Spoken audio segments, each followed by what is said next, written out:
Either get a job or get out. I'm sick of supporting a woman like you." My husband's words hit me hard, and something inside me snapped. Why should I put up with this? A man who puts others down just to feel better about himself. I'm better off without someone like that.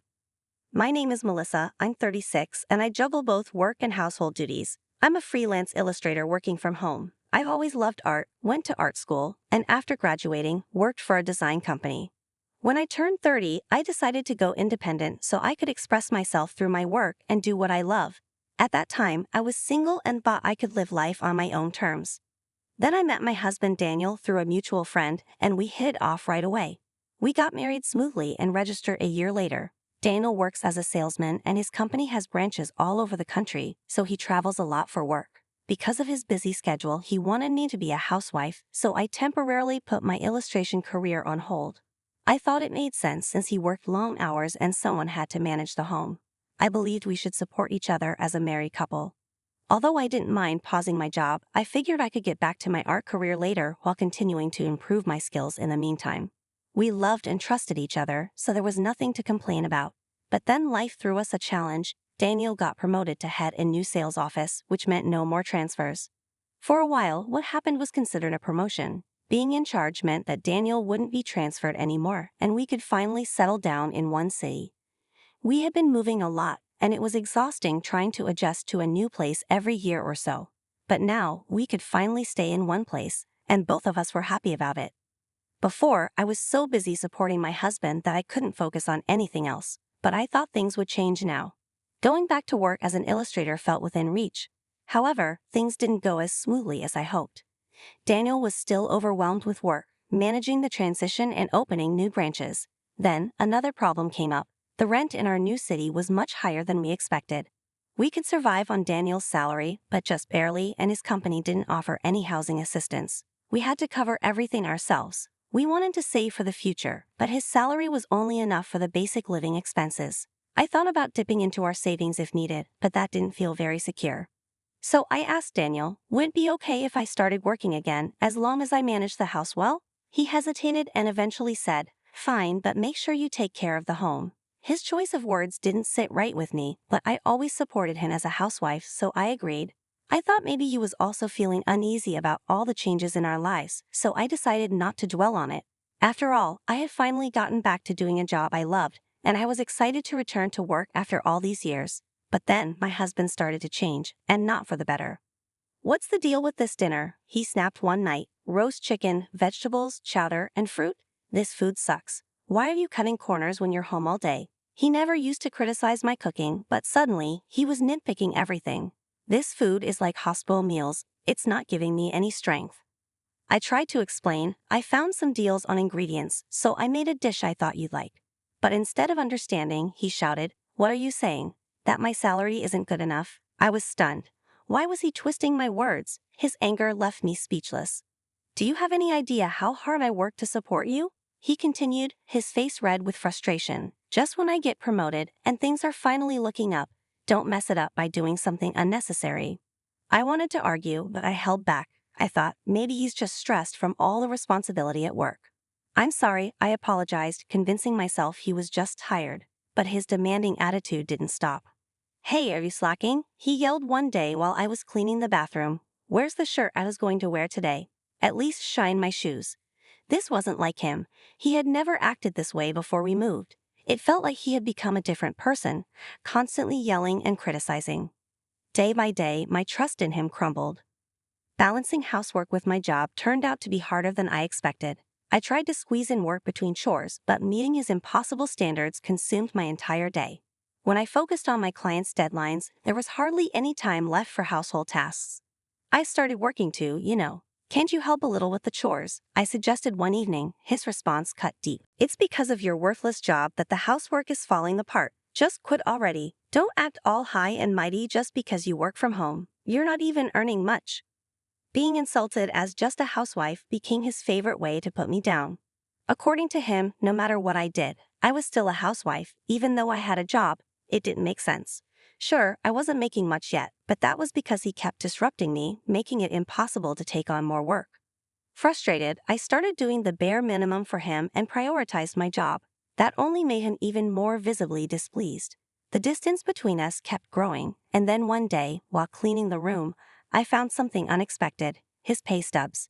They were carelessly left on the desk, and out of curiosity, I picked them up. I knew how much my husband made, or at least I thought I did, but I had never seen his actual pay stubs before. When I looked at the numbers, I was shocked. The amount on the stubs was about half of what he had always told me. Confused, I thought, what's going on? I received monthly living expenses and rent from him, and the rest was supposed to be his spending money. But now I wondered, where was he getting the missing amount from? Wasn't he promoted? How could his salary have dropped like this? I searched the room for other pay stubs but couldn't find any from before his promotion. That's when my vague distrust turned into certainty. We can't live on this amount, I thought. What is he thinking? Why didn't he tell me his salary had gone down? Just as I was gathering the stubs to confront him, the phone rang. It was his uncle, a man I'd only met a few times. "Uncle, long time no see, what's up?" He hesitated before speaking. "Well, it's a bit awkward to bring up, but I've lent your husband some money. It's been a while, and I'm just wondering when I'll get it back. I'm in a bit of a bind." My heart sank. He owes you money? Then it all clicked. My husband had been covering the gap in his salary by borrowing from his uncle thousands of dollars. I felt terrible and apologized to his uncle, promising we'd repay him. The uncle was understanding and said to pay it back whenever we could, but inside, my anger toward my husband grew. That night, I didn't mention the debts or the pay stubs, but I could feel the resentment building. He had belittled me for being a housewife, taken advantage of me around the house, and interfered with my work. And that night was no different. He kept berating me. "When will you ever get good at household chores? The food's terrible, the entryway's a mess, what have you even been doing all day? Probably working that useless job of yours." His words stung. He didn't even realize how contradictory he sounded. I was cooking, cleaning, doing everything he asked, but nothing was ever good enough. I couldn't hold it in any longer. "If you're so unhappy with how I'm doing things, why don't you do it yourself?" I snapped. "You've been coming home on time lately, you can handle it." That set him off. He slammed his fist on the table. "When did you become so mouthy? Don't get carried away, you useless woman. Do you even know who's providing for you?" But I didn't back down. "What's so mouthy about standing up for myself? I'm doing my part. What about you?" I glared at him, my patience at its limit. I don't have to put up with this anymore, I thought. Whatever he says, I don't care anymore. I finally spoke my mind, but he didn't back down. "You pretend to be working around the house, but you never actually do. Start earning, then talk." His words were like venom. I thought the same could be said for him, but I kept quiet. Then, with a sneer, he said, "Should have never married you. What a money pit you've turned out to be. You keep saying we don't have money, so why don't you earn some? If you're not going to work, get out. I'm tired of supporting a woman like you." He looked at me triumphant, like he expected me to apologize, to beg. But I didn't feel weak anymore. "Fine," I said, standing tall. "I'll leave." I grabbed the bags I had already packed, knowing this moment would come sooner or later, and started walking toward the door. "You can't do anything on your own anyway. Why do you think that?" I turned back and gave him a cold look. "By the way, I'm leaving this." I tossed the divorce papers I'd picked up from City Hall onto the table. His face went pale. He hadn't expected this. He thought I'd stay, endure his abuse, but I was done. "Well, that settles it," I said, my voice steady. "Make sure you fill it out and send it soon." Without another word, I walked out of the house. I went to my parents' place, where I had already told them what had been happening. They welcomed me warmly, offering comfort in a time when I felt both relieved and shattered. When I told them about his sudden change in attitude, the lies about his income, and his secret debt, my parents urged me to divorce him right away. "I intend to," I assured them, though I knew getting him to file those papers wouldn't be easy. "If he doesn't cooperate, I'll introduce you to a lawyer," Dad said, firm and supportive. His words gave me a sense of security I hadn't felt in a long time. I thanked him, already hoping to end my marriage as soon as possible, to free myself from the weight of living with someone I no longer recognized. A week after I left, my husband showed up at my parents' house. He looked disheveled and desperate, far from the arrogant man I had known. "Did you fill out the divorce papers?" I asked, my voice firm. "Sorry, he trailed off. "I asked if you fill them out," I repeated, less patiently this time. "Please, can you reconsider the divorce?" His tone was pleading. I was taken aback. This wasn't the man who used to belittle me. My parents, watching the scene unfold, looked at him skeptically but agreed that we should at least talk. They invited him in, and we sat down. It didn't take long for the truth to spill out. "I never got promoted," he admitted. "That was a lie. I was actually reassigned to a subsidiary, a demotion. That's why my salary decreased. His confession stung. He went on to explain that he had never been particularly good at his job, something I had sensed but never fully realized. His repeated job changes and transfers were because he was considered a burden, someone no one wanted in their department. His pride had kept him from telling me the truth, so he created this facade of being promoted. But after losing his standing at work, he inflated his ego at home. Believing he was superior simply because he was providing for a housewife, he used every opportunity to belittle me and sabotage my work to maintain that fragile sense of superiority. I took your absence to realize that you were earning quite a bit, he continued, wiping the tears forming in his eyes.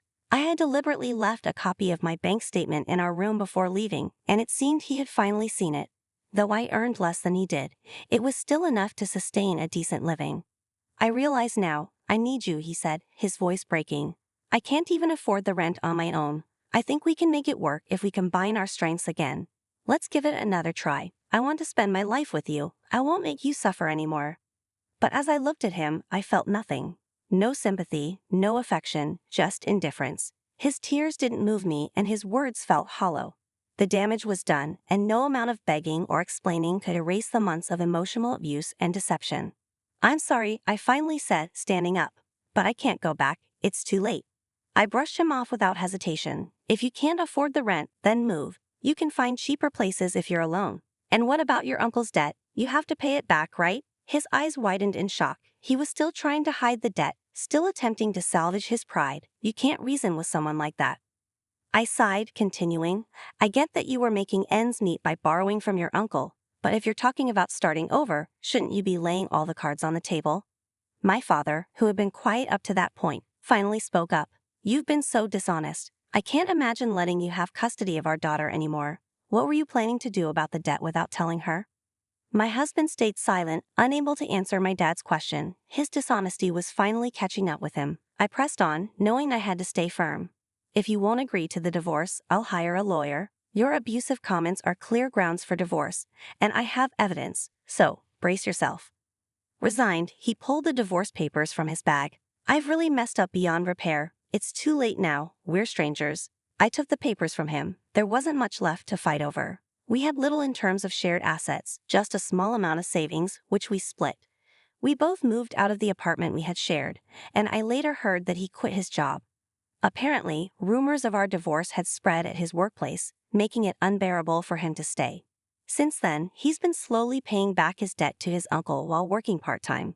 After the divorce, he reached out to me several times asking for another chance. I want to start over with you. Nothing's been going well since we split. I realized you were the only one on my side. Can we? His constant pleas for reconciliation began to creep me out, and I changed my phone number to cut off any contact. If he had just put his pride aside and been honest from the beginning, maybe we could have understood each other as a couple. But after everything, the lies, the abuse, there was no chance. The love had long since faded. I walked away from him and never looked back. With the divorce finalized, I threw myself into my career as an illustrator, this time in earnest. My work became my focus, my passion. Every day feels fulfilling now, and I'm excited about the future. It's as if a weight has been lifted off my shoulders. Who would have thought that one moment of courage, the decision to leave, would change my life so much? This is my life, my one and only life, and I intend to live it fully. No regrets, I smiled, turning away from my computer screen to gaze out the window, letting the peaceful view outside match the sense of freedom and possibility within me.